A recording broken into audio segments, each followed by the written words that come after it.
The most dangerous toxin in the modern diet isn't listed on a single nutrition label.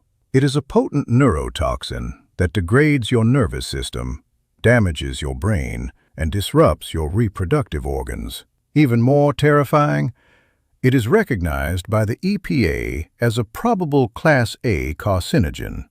But here is the catch. Manufacturers don't add this chemical to your food. Your cooking process births it. If you eat potato chips, drink coffee, or toast your bread, you are likely consuming this invisible poison every single day. Welcome back. Today we are exposing acrylamide. This isn't just a chemical name.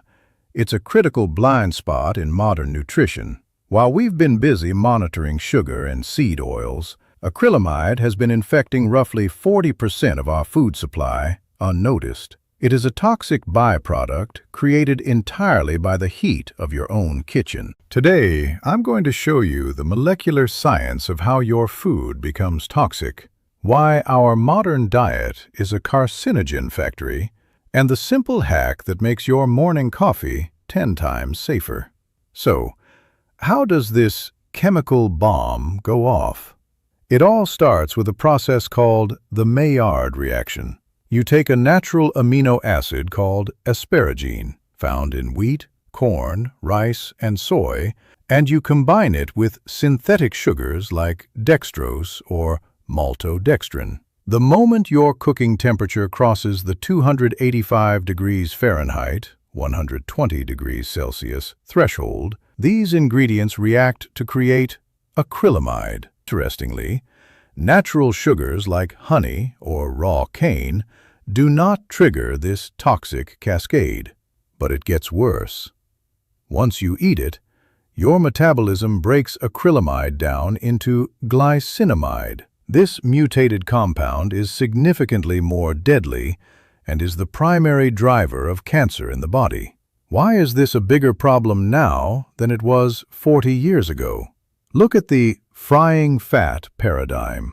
Before the 1990s, fast food was fried in natural saturated fats like beef tallow or coconut oil. These fats are highly stable and actually inhibit the formation of acrylamide.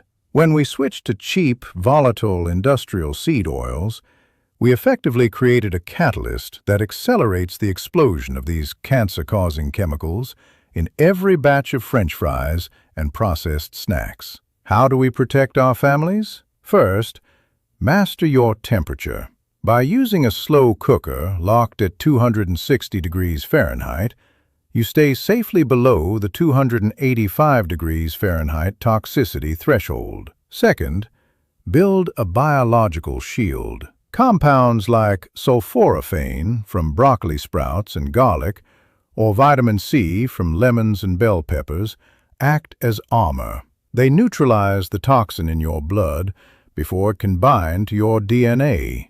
And for the coffee lovers, your roast matters. Light roast coffee contains 10 times more acrylamide than dark roast.